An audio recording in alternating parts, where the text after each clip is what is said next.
जय हिंद दोस्तों। भाषा आईएएस एजुकेशन में आपका स्वागत है। आप लोगों को मैंने पिछले वीडियो में लाइफ साइकिल ऑफ स्टार बताया था, जिसमें मैंने आपको किस तरह से प्रोटो स्टार फॉर्म होता है, फिर स्टार बनता है, स्टार बनने के बाद फिर रेड जायंट होता है, रेड जायंट के बाद उसमें एक्सप्लोजन होता है, फिर वाइट डॉर्फ बनता है और फिर ब्लैक डॉर्फ बनता है। और ये मास के बेसिस पे ये फॉर्म होता, मतलब रेड जायंट बनता है, फिर वाइट डॉर्फ बनता है और ब्लैक डॉर्फ बनता है। अगर ये मास अपने सन के मास से 5 गुना ज़्यादा हो तो ये सुपरनोवा फॉर्म करेगा, सुपरनोवा होगा, इसमें ब्लैक होल बनेगा या न्यूट्रॉन स्टार बनेगा। आज हम समझते हैं यहाँ पे ये सुपरनोवा का मैंने वहाँ पे डिस्कस भी किया था और ये भी बताया था कि इस तरह से न्यूट्रॉन स्टार बना था और ब्लैक होल मैंने बताया था। यहाँ पे हम समझते हैं जो सुपरनोवा वहाँ पे मैंने बताया था इस तरह से कोई बनाया था ना, मैंने यहाँ पे जब आपको बताया था इस तरह से अंदर कोर था इसका और बाहर मैंने ये बनाया था ऐसे, सॉरी ऐसे सॉरी रेड वाला मैं यूज़ कर लेता हूँ। यहाँ पे मैंने कहाँ रख दिया है यार, सॉरी। ओके बस यहाँ पे मैं रेड वाला यूज़ करता हूँ। देखिए मार्कर यहाँ पे मैं रेड वाला यूज़ किया। यहाँ पे क्या हुआ बताएं, यहाँ पे रेड जायंट बन गए हैं, तो बाहर की ओर ये ड्यू टू थर्मल एक्सपेंशन ये बढ़ रहा है, ठीक है। और यहाँ पे बन चुका है आयरन, और यहाँ पे क्या हो रहा है, इंटेंस ग्रेविटी है, ठीक है ना। तो ये ग्रेविटी इतनी ज़्यादा हो जाएगी कि ये जो कोर है खुद को ही नहीं संभाल पाएगा और ये कोलैप्स कर जाएगा। समझ रहे हैं, कोलैप्स कर जाएगा। जब ये कोलैप्स कर जाएगा, अचानक से कंपैक्ट हो जाएगा और यहाँ पे एक्सप्लोजन होगा, तो ये बाकी का चीज़ें जो है चारों तरफ ये निकल जाएंगी, उड़ जाएंगी, मतलब कि उसी स्पेस में छूट जाएंगी और ये स्टार जो है आगे बढ़ना शुरू कर देगा। समझ रहे हैं, क्योंकि हर चीज़ें किसकी ओर घूम जा रही हैं, मूवमेंट कर रही हैं, वो जा रही हैं ब्लैक होल की तरफ। आप गैलेक्सी में अभी आगे हम लोग आपको बताया था मैंने कि अपने गैलेक्सी में यानी मिल्की वे गैलेक्सी में एक ब्लैक होल है जिसका नाम है सैगिटेरियस ब्लैक होल। अभी मैं बताऊंगा आपको सैगिटेरियस ब्लैक होल। इसी में जो है सन कुछ समय के बाद इसी में जा कर के बरी हो जाएगा, मतलब इसी के अंदर चला जाएगा और उसका पूरा जीवन खत्म हो जाएगा। समझ रहे हैं आप लोग। चलते हैं समझते हैं यहाँ पे न्यूट्रॉन स्टार के बारे में। यहाँ पे आप देख रहे हैं न्यूट्रॉन स्टार के बारे में, जैसे मैंने यहाँ लिखा है सुपरनोवा के बारे में, कैसे ये क्या कंडीशन होती है जब ये सुपरनोवा होता है। तो पावरफुल एंड ल्यूमिनस एक्सप्लोजन, यहाँ पे बहुत ज़्यादा एनर्जी निकलती है, ऊर्जा होती है, समझ रहे हैं। और ल्यूमिनस, ल्यूमिनस का मतलब होता है लाइट, बहुत ज़्यादा विजिबिलिटी बढ़ जाती है, मतलब कि बहुत ज़्यादा लाइट यहाँ पे दिखती है। Luminous explosion of star which can occur at the end of a massive stars life. यानी यहाँ पे आप कह सकते हो कि ये जो this is the condition in in which a star is going to complete its life. Okay, this is the final stage. Here you can say a star is going to finish its life, fulfill its life. Okay, चलिए आगे समझते हैं हम लोग। अब आते हैं यहाँ पे कि जब ये सुपरनोवा होता है तो या तो वो न्यूट्रॉन स्टार बनेगा या फिर वो एक ब्लैक होल आगे जा करके बनेगा। कब वो न्यूट्रॉन स्टार बनेगा और कब वो ब्लैक होल बनेगा ये समझते हैं। जब ये कोर मास जो आप देख रहे हैं, ये कोर आपका अंदर से जो जब ये बाहर का सब निकल जाएगा यही कोर बचेगा ना। तो ये कोर, अगर इसका मास, इस कोर का मास हमारा जो सोलर सिस्टम है मतलब सन है, ठीक है, अगर सन के मास से 1.4, हाँ सॉरी, यहाँ पे यहाँ पे सोलर मास से अगर बड़ा हुआ तो मैं यहाँ पे लिखता हूँ 1.4, 1.4 सोलर मास बड़ा हुआ या इक्वल हुआ। समझ रहे हैं, ये अगर हमारे सन के 1.4 गुना हुआ उसका मास, तब भी वो क्या बनेगा, न्यूट्रॉन स्टार बनेगा।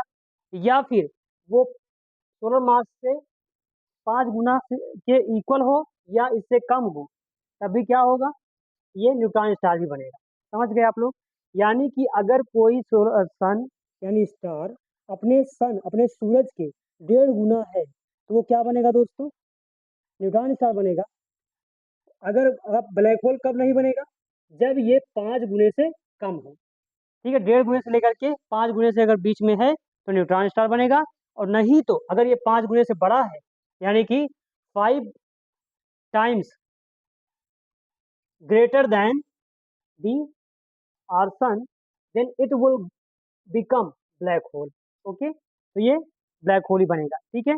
यहाँ पे देखें चंद्रशेखर लिमिट, चंद्रशेखर लिमिट इसे कहते हैं, यानी कि आप देखें तो 1.4 सोलर मास, इसे ही कहते हैं चंद्रशेखर लिमिट, ठीक है। चंद्रशेखर जो कि एक साइंटिस्ट हैं, यहाँ पे आप कह सकते हैं साइंटिस्ट या एस्ट्रोनॉमर भी कह सकते हैं, तो इन्होंने ही इस लिमिट को बताया है कि अगर कोई स्टार, समझ रहे हैं, कोई स्टार अपने स्टार का, अपने सन का अगर 1.5 गुना है, लगभग 1.4 गुना है, तो वो न्यूट्रॉन स्टार बनेगा, ठीक है ना, क्लियर है, उसका सुपरनोवा होगा, सुपरनोवा एक्सप्लोजन होगा, ठीक है। चलिए आगे समझते हैं। यहाँ पे neutron balances the star and contraction stop. यहाँ पे जो न्यूट्रॉन है, जो न्यूट्रॉन बन गया है, क्योंकि न्यूट्रॉन क्या होता है दोस्तों, न्यूट्रल होता है, ना तो पॉजिटिव ना तो नेगेटिव होता है, न्यूट्रल होता है। तो और यहाँ पे क्या होगा, ये जो न्यूट्रॉन है, न्यूट्रॉन का formation on in the core makes it's contraction stop. इसका जो कॉन्ट्रैक्शन हो रहा था अभी, है ना, वो स्टॉप कर देगा। इसकी ग्रेविटी तो है, लेकिन अब क्या हुआ, ये स्टेबल हो चुका है, ठीक है। तो ये समझते हैं, आगे चलते हैं। ये क्या होता है, बहुत ही डेंस हो जाता है, क्योंकि अब ज़्यादा इससे फर्दर कॉन्ट्रैक्शन नहीं हो सकता है, मतलब अब अंदर ज़्यादा ये दब नहीं सकता है, क्योंकि अब यहाँ पे डेंसिटी बहुत ज़्यादा हो चुकी है। यानी यहाँ पे आप देखें, इसका जो रेडियस होता है वो 30 किलोमीटर होता है, 30 किलोमीटर। और अगर आप इसका एक ग्रेन, जो आप चीनी देखते हैं, चीनी का दाने के बराबर, अगर आप चीनी के दाने का शुगर ग्रेन, अगर आप शुगर ग्रेन के बराबर भी एक मटेरियल इससे निकाल लें, मटेरियल निकाल लें, इसका जो वेट होगा बिलियन टन्स होगा, billions of tons, billions of tons होगा, ठीक है, समझ रहे हैं, बिलियंस ऑफ टन्स। आप सोच सकते हैं सिर्फ चीनी का एक दाना, सोचिए कितना वजन है ये, है ना, इतना ज़्यादा इसका मास होगा, समझ रहे हैं, क्लियर है। चलिए आगे चलते हैं। अब देखेंगे तो इसके चारों तरफ एक मैग्नेटिक फील्ड लगी बनी होती है, मैग्नेटिक फील्ड, समझ रहे हैं, मैग्नेटिक फील्ड होती है जो कि अर्थ के कई गुना ज़्यादा स्ट्रांग होती है। अब अर्थ के मैग्नेटिक फील्ड से कई गुना ज़्यादा स्ट्रांग इसकी मैग्नेटिक फील्ड होती है, समझ रहे हैं, ये क्लियर है। फिर वेरी हॉट, ये क्या होता है, बहुत ही गर्म होता है, एंड एमिट्स एक्सरेज, ये एक्सरेज को एमिट करता है, और इसी रेडिएशन से इसकी प्रेजेंस को का पता लगाया जाता है कि ये है कि नहीं, समझ रहे हैं आप लोग। चलिए यहाँ समझते हैं। एंड इनविजिबल, ये क्या होता है, हम अपने नीकेड आई से इसको नहीं देख सकते हैं, क्योंकि इससे लाइट बाहर नहीं आ सकती है, क्योंकि इसकी ग्रेविटी बहुत ज़्यादा होती है, जिससे लाइट बाहर नहीं आ पाती है, इसीलिए ये इनविजिबल होता है। सिर्फ हमें क्या दिखता है, रेडिएशन के माध्यम से, with the help of radiation we can detect it. Okay, चलते हैं आगे। यहाँ पे देखिए मैंने कुछ एग्जाम्पल लिखा हुआ है, और मैं आपको कुछ बताऊँ तो, यदि एग्जाम्पल बताता हूँ फिर याद आएगा, बताऊँगा। चलिए दोस्तों, यहाँ पे crab Pulsar, okay, black window Pulsar, magnetar candidate, okay, okay friend, आगे चलते हैं, यहाँ समझते हैं हम चीज़ों को। जैसे मैंने बताया कि इनविजिबल है, और इसकी जो मैग्नेटिक फील्ड है बहुत ही ज़्यादा है, क्लियर है, और इसमें लाइट लाइट इससे बाहर नहीं आती है, इसीलिए ये इनविजिबल हो जाता है। ओके, चलते हैं ब्लैक होल पे। अब ये जो स्टार है, अगर वो स्टार का कोर, जो कोर का मास है उस स्टार का, अपने सोलर यानी अपने सन के मास से 5 गुना ज़्यादा है, तो ये क्या बन जाएगा आगे, सुपरनोवा एक्सप्लोजन के बाद बनेगा आपका ब्लैक होल। ओके, चलिए, फिर कोर इज सो मैसिव, क्योंकि कोर बहुत मैसिव है, that gravitational pull is so high that it can not be stopped by electron degeneracy और न्यूट्रॉन। यहाँ पे क्या होगा, न्यूट्रॉन तो बनेगा भाई, लेकिन इतना ज्यादा इसका ग्रेविटेशन है कि फ्यूजन फर्दर होता ही जा रहा है, और तब रुकेगा जब कंडीशन आयरन किया जाएगी। आप समझ रहे हैं, जब कंडीशन आयरन किया जाएगी तब जा करके रुकेगा रुकेगा। यहाँ पे इलेक्ट्रॉन डीजनरेसी रूल फॉलो नहीं होता है। समझ रहे हैं, जैसे इलेक्ट्रॉन डीजनरेसी क्या होती है, जैसे हमने एक पॉइंट यहाँ पे बना दिया ना, तो अब दूसरा पॉइंट मैं इसी पे नहीं बना सकता हूँ। देखिए क्या बना सकता हूँ, नहीं बना सकता हूँ ना। ऐसे ही अगर यहाँ पे कोई मटेरियल आ गया, कोई एटम यहाँ पे आ गया, तो अब दूसरा एटम यहाँ पे नहीं आ सकता। जैसे अगर आप देखिए सन का मैंने जो बताया था, वहाँ पे हाइड्रोजन हाइड्रोजन मिल करके हीलियम बना रहे थे ना, और फिर हीलियम हीलियम मिल करके क्या बनाए, कार्बन। अब यहाँ पे कौन सा रूल फॉलो हुआ, इलेक्ट्रॉन डीजनरेसी रूल यहाँ फॉलो हो रहा था। तो इस कंडीशन में क्या हो रहा था, दूसरा एटम मतलब जो यहाँ पे फ्यूजन नहीं हो पा रहा था। ठीक है, जहाँ फ्यूजन होता रहेगा वहाँ पे इलेक्ट्रॉन डीजनरेसी रूल जो है फॉलो नहीं होगा। क्लियर है, समझ रहे हैं। और इसके कंडीशन में क्या हुआ था फ्रेंड, ब्लैक होल, जब मैंने बताया था सुपरनोवा के बारे में बताया था, तो यहाँ पे मैंने बताया था कि ये CNO साइकिल को फॉलो करता है, CNO साइकिल को फॉलो करता है। ठीक है दोस्तों, CNO साइकिल मैंने कल बताया था आप लोगों को, वहां से आप लोग देख लीजिएगा। ओके, मैं आगे बताता हूँ, नहीं तो ये वीडियो आपका बहुत बड़ा हो जाएगा। ठीक है, चलिए आगे समझते हैं। यहाँ से हम लोग समझ लिए, it doesn't even allow light to escape. ये क्या करता है, ये लाइट को भी अलाउ नहीं करता कि लाइट इससे बाहर निकल जाए। ठीक है, और अगर आप एग्जांपल में देखें तो Sagittarius black hole, M87 black and M87 black hole, Cygnus X1।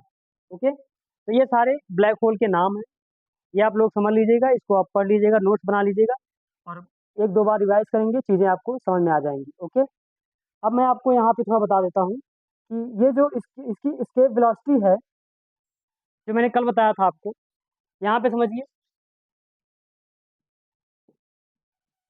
मैंने बताया था escape velocity VESC equals to under root 2GM/r। ठीक है, यहाँ पे फ्रेंड क्या हुआ, जो इसकी स्केप वेलोसिटी है, स्केप वेलोसिटी क्या होता है, किसी भी सेलेस्टियल बॉडी, मान लीजिए जैसे अपना अर्थ है, ठीक है, तो अर्थ का स्केप वेलोसिटी क्या है, VESC इक्वल्स टू 11.2 किलोमीटर पर सेकेंड।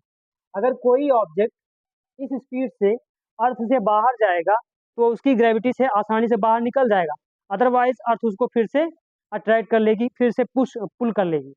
ठीक है ना, अर्थ क्या कर लेगी, उसको पुल कर लेगी। ठीक है ना, समझ रहे हैं आप लोग, अर्थ फिर से उसको रिवर्स पुल कर लेगी, खींच लेगी, फिर से अपने ऊपर गिरा देगी। ठीक है, ऐसे ही इस ब्लैक होल में क्या होता है, जब इससे लाइट निकलना चाहती है ना, तो लाइट को भी इसको ये खींच लेता है, अपनी ओर खींच लेता है, एब्जॉर्ब कर, मतलब कि एब्जॉर्ब बोल रहा हूँ मैं, ये अट्रैक्ट कर लेता है, पुल कर लेता है लाइट को अपनी तरफ। ठीक है, क्योंकि यहाँ पे VSC is greater than the speed of the speed of the speed of light. इसके केस में भी वही होता है, तभी तो हमको ये दिख नहीं रहा है ना, विजिबल नहीं हो रहा भाई ना, क्योंकि लाइट अगर दिखेगी तो भाई विजिबल हो जाएगा ना, ये तो दिखने लगेगा, राइट। समझ आया, चलिए अब चलते हैं हम लोग, इसको मैं इरेज करता हूँ।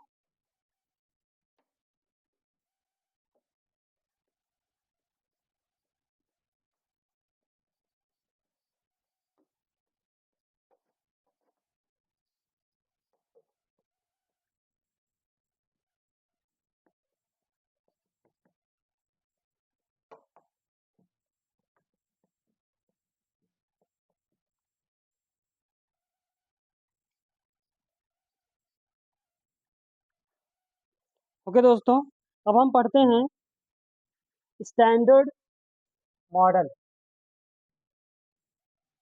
भाई चलो यार, स्टैंडर्ड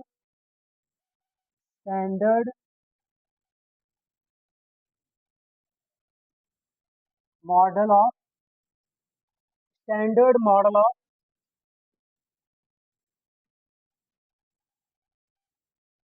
फंडामेंटल्स ऑफ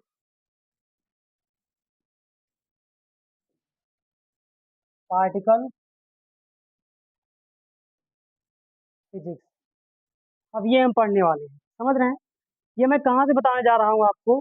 ये मैं बता रहा हूँ कि क्या चीज़ें हैं।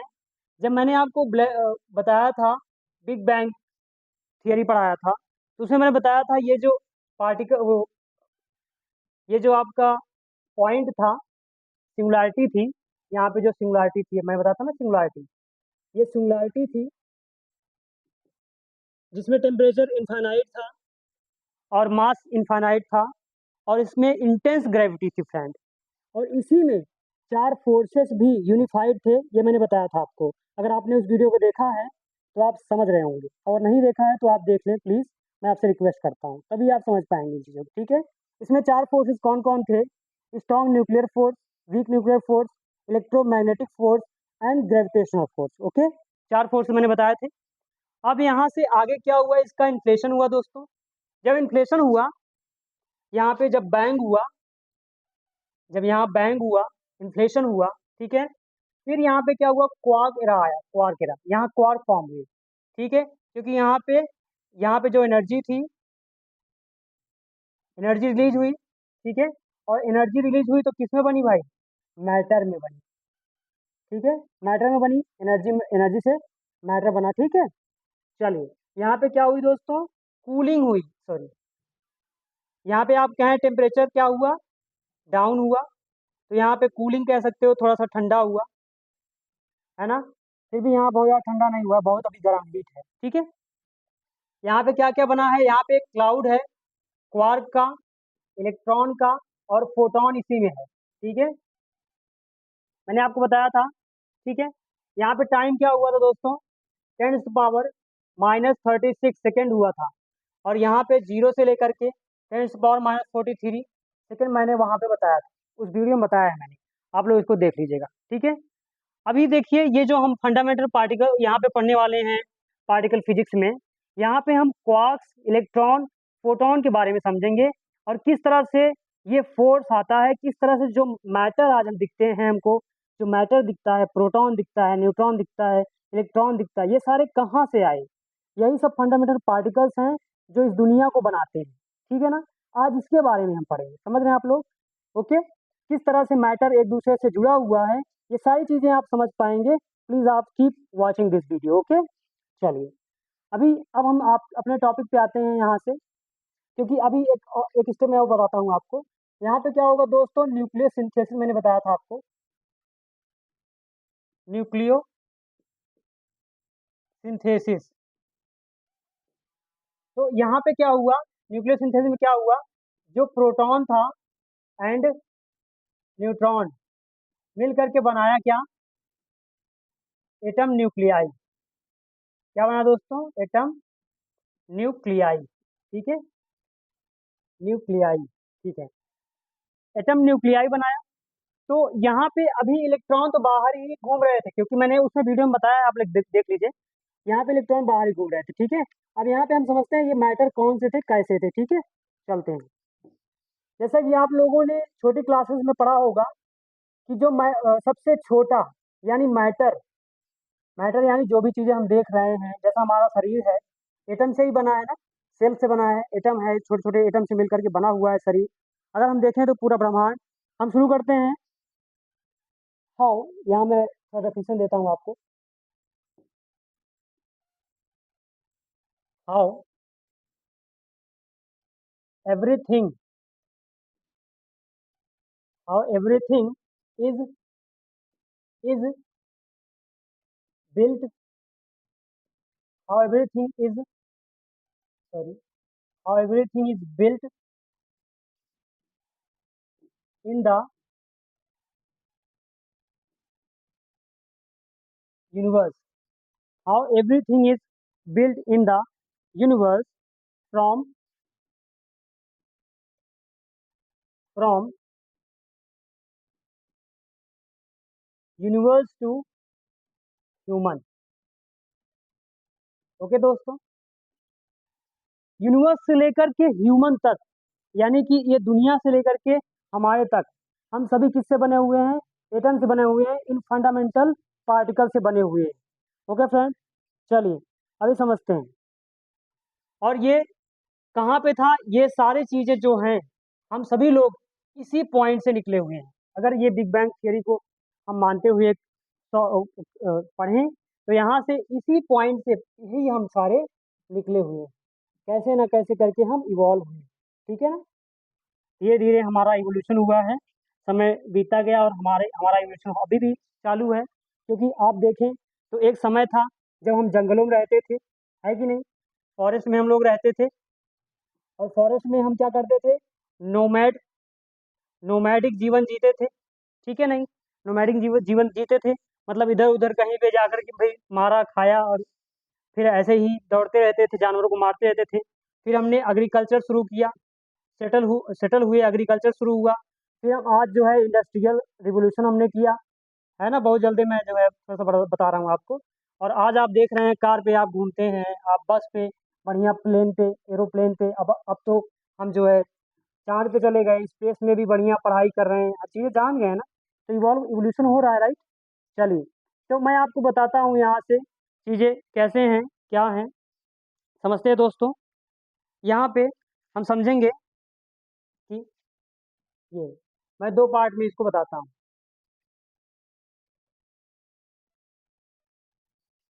ये हैं आपके फर्मियॉन्स, ठीक है। और यहाँ पे है बोसॉन्स। ओके, चलिए मैं इसको अगेन दो पार्ट में डिवाइड करूंगा, ठीक है। चलिए, यहाँ पे आपका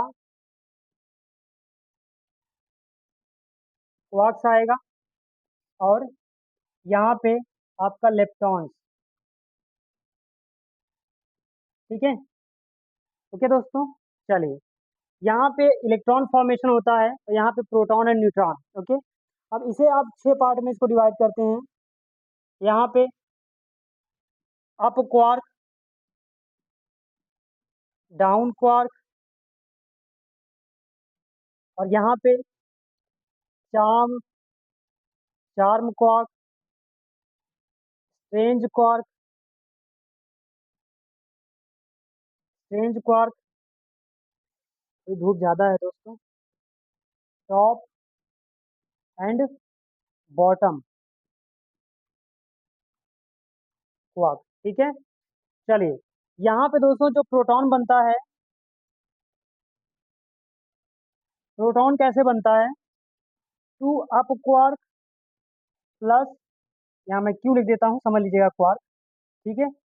या मैं यू क्यू लिखता हूँ, two up quark plus one down, small d, down quark, ठीक है। इससे प्रोटॉन बनता है। और यहाँ पे न्यूट्रॉन कैसे बनता है? न्यूट्रॉन कैसे फॉर्म होता है? यहाँ पे one up quark plus two down quark मिलते हैं, ठीक है। चलिए, अब मैं समझ, ये तो मैटर है ना दोस्तों। अभी भाई देखो, जैसे आप दो पत्थर ले लेते हो, राइट। दो पत्थर को ऐसे चिपकाओ, चिपकता है? नहीं चिपकता ना। तो आप क्या करते हो? सीमेंट लगाते हो। जैसे घर में बनाते हैं तो ईंट कैसे चिपकाते हैं? सीमेंट से चिपकाते हैं, ठीक है। या मिट्टी को अच्छे से बढ़िया से उसको गीला करते हैं, गीला करने के बाद कहीं पे उसको ऐसे मिला करके रख देते हैं, क्योंकि पार्टिकल से ही तो बना है ना मिट्टी। जो सॉयल है, it is formed because of a lot of group of particles, yes और नो। तो ये पार्टिकल से ही बना है ना दोस्तों। तो हम क्या करते हैं? उसको भिगाते हैं, बढ़िया से गीला करते हैं, फिर उसका गोला बनाते हैं, है ना। उसके बाद धूप में रखते हैं, सूख जाता है, और वो देखते हैं टाइट हो जाता है, क्योंकि ऊर्जा चाहिए, एनर्जी चाहिए ना। तो यहाँ पे आगे हम लोग समझते हैं कि ये सिर्फ और सिर्फ क्या है दोस्तों? मटेरियल्स हैं, राइट। ये मैटर्स हैं, ठीक है। चलिए, यहाँ पे समझते हैं। ये जो है आपका यहाँ पे इलेक्ट्रॉन, ठीक है, muon muon, next that is tau, और ये सारे क्या हैं, न्यूट्रिनो है।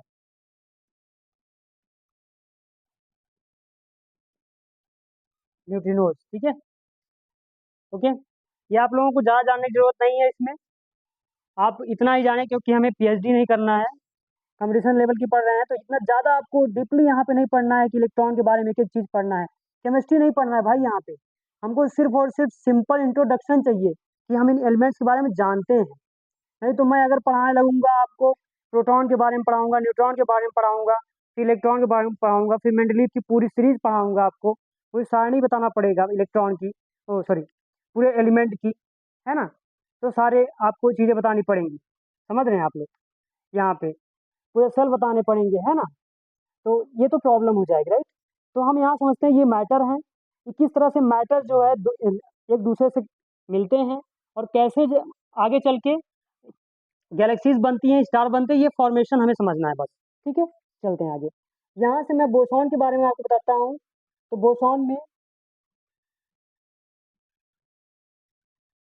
गॉस, बोसॉन यहाँ समझेंगे हम लोग, यहाँ पे गॉस बोसॉन, गॉस बोसॉन, और दूसरा है Higgs boson, sorry, Higgs boson, okay. चलिए, यहाँ पे आप देखें तो gluon, Z boson, W boson, और यहाँ पे आपका फोटॉन, और ये हो जाएगा आपका दोस्तों ग्रेविटॉन। यहाँ पे Higgs field, okay. Higgs boson ये हुआ ना, तो इससे इसके वजह से ही हिग्स फील्ड आएगी, अभी समझेंगे यहाँ पे। चलते हैं, ये देखिए, मैंने अभी चार फोर्सेस बारे में बताया था, है ना। वो चार फोर्सेस कौन कौन थे? एक है ग्रेविटेशनल फोर्स, ग्रेविटेशनल फोर्स। दूसरा क्या है? Strong, strong nuclear force. तीसरा क्या है दोस्तों? Week nuclear force, week nuclear force. और एक और मैंने बताया था आपको, electromagnetic force, electromagnetic, electromagnetic force. इसके पहले मैंने डिस्कस किया था कि जैसे हम लोगों ने पढ़ा था जब हम लोग छोटी क्लासेस में थे, तो हमें बताया गया कि एटम जो है मैटर की सबसे छोटी यूनिट होती है, सबसे छोटी, which is the smallest unit of atom, matter, that is atom.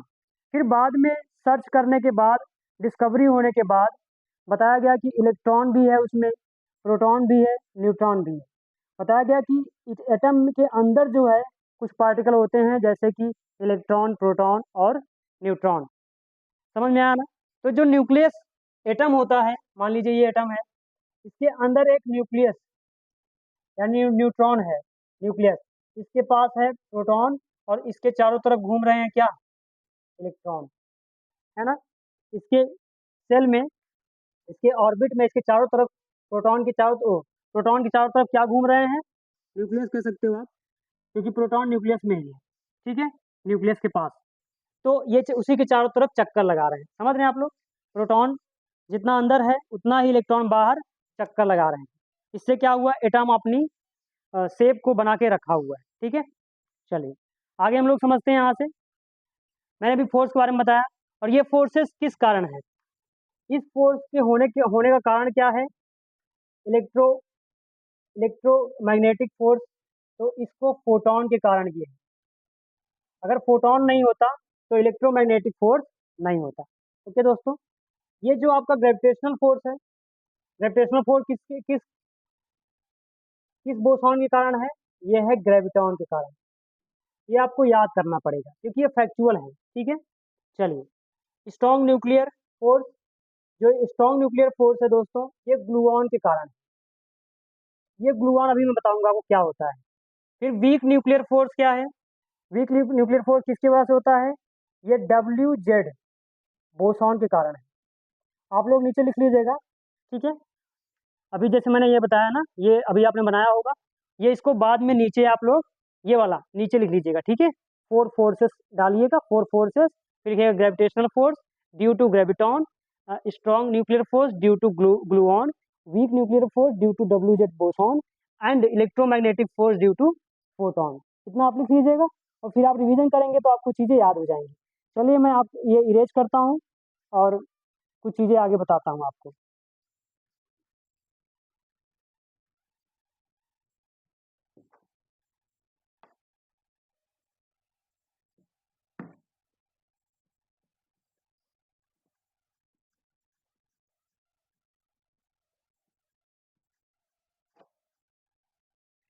यहाँ पे जैसे कि आपने देखा कि हम लोगों को बताया गया कि एटम जो है, एटम सॉरी, हम लोगों को बताया गया दोस्तों कि atom atom is the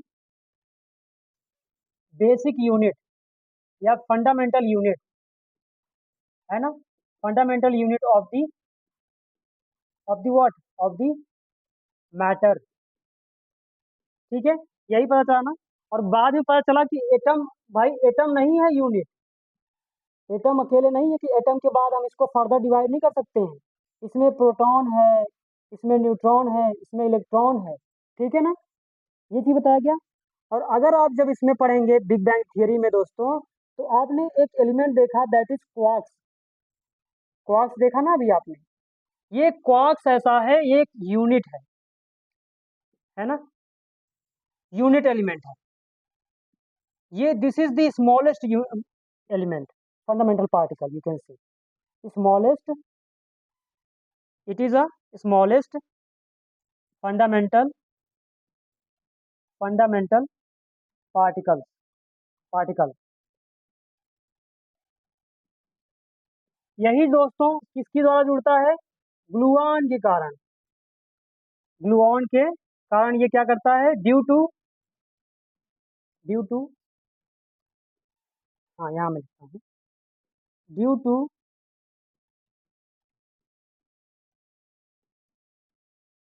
gluon, due to gluon, gluon के कारण क्या होता है? Strong nuclear force, strong nuclear force, जो दो न्यूक्लियर एक दूसरे से जुड़ते हैं, अटैच्ड होते हैं, तो स्ट्रॉन्ग न्यूक्लियर फोर्स उनके बीच होता है, समझ रहे हैं। उनको आसानी से आप अलग नहीं कर सकते हैं। जब उनको आप अलग करोगे तो बहुत ही ज़्यादा एनर्जी वो एमिट करते हैं। क्योंकि अब क्या होगा यहाँ पे बताएं, यहाँ पे क्या होगा? रेडियो एक्टिव डिके होगा, radio active decay, radio active decay होगा। रेडियो एक्टिव डिके में क्या होता है? यहाँ पे क्या होगा कि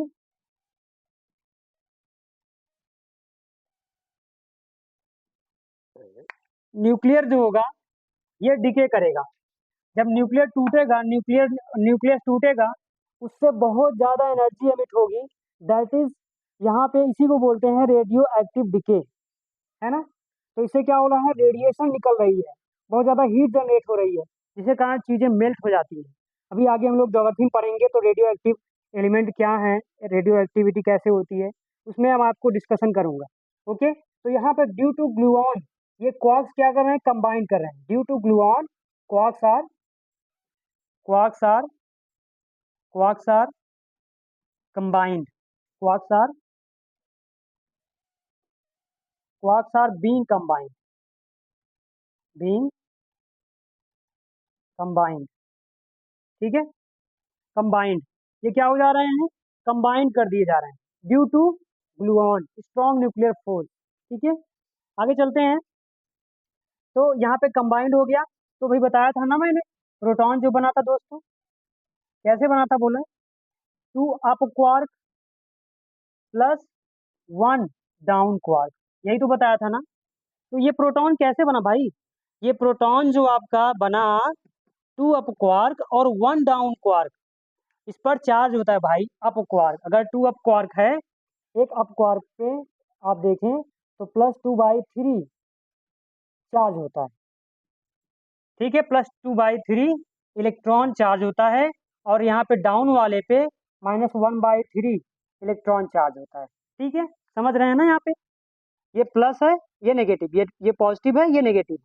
तो यहाँ पे 2, तो यहाँ पे 2/3 ई +2/3 और -1/3 करेंगे तो आपको 1 आएगा। अगर यहाँ पे आप चाहें तो करना चाहें तो 2/3 इलेक्ट्रॉन +2/3 इलेक्ट्रॉन -1/3 इलेक्ट्रॉन। ठीक है, चलिए, तो आपको 1 इलेक्ट्रॉन आएगा, वो भी पॉजिटिव आएगा। ठीक है, चलिए, यहाँ पे देख रहे हैं पॉजिटिव है ना ये वाला, देखिए 3, ठीक है ना, 2 इलेक्ट्रॉन +2 इलेक्ट्रॉन माइनस, यहाँ पे क्या हो जाएगा, क्योंकि हमने 3, यहाँ पे 3 इलेक्ट्रॉन। ठीक है, तो यहाँ पे क्या हो जाएगा बोले, 4 इलेक्ट्रॉन -3 इलेक्ट्रॉन बाई 3, बचा कितना? तो यहाँ पे क्या हो जाएगा बोले, 3 आ जाएगा ना। सॉरी, ये क्या क्या मैंने कर दिया भाई, सॉरी यार, यहाँ 3 नहीं होगा, यहाँ पे 1 ही होगा, क्योंकि ये बेस सेम है ना। तो बेस सेम है, तो यहाँ पे जब आप करोगे 3 1 3, तो 1 ही बचेगा, तो यहाँ पे आएगा 1। ठीक है, और यहाँ पे कितना आएगा, 4, यहाँ मैंने 4 लिखा है, ये 4। ठीक है, बचा कितना बताएं, 3/3 इलेक्ट्रॉन। देखो पॉजिटिव है ना, तो ये 3 3 कट जाएगा, बचेगा इलेक्ट्रॉन एक पॉजिटिव। आपने देखा ना प्रोटॉन पे पॉजिटिव होता है ना, प्रोटॉन हमेशा, आप देखें तो प्रोटॉन क्या होता है दोस्तों, पॉजिटिव होता है ना। और इसी प्रोटॉन के नंबर से इलेक्ट्रॉन के क्वालिटी की बात बताते हैं। जैसे हाइड्रोजन, अगर एक प्रोटॉन प्रोटॉन है तो हाइड्रोजन, 2 प्रोटॉन है तो बताएं क्या हो जाएगा दोस्तों, हीलियम बन जाएगा ना। ऐसे ही तो बनता है ना दोस्तों। अभी आप मेंडलीव सीरीज देखेंगे तो helium, lithium, helium, sorry, hydrogen, helium, lithium, boron, है ना। फिर आपका ऐसे ही करके है, कार्बन, ऑक्सीजन, नाइट्रोजन करके ऐसे है, अभी मुझे नाइट्रोजन ऑक्सीजन करके है, नियॉन, आर्गन, ऐसे मुझे भी नहीं याद आ रहा है। ये सारी चीज़ें ऐसे ही हैं।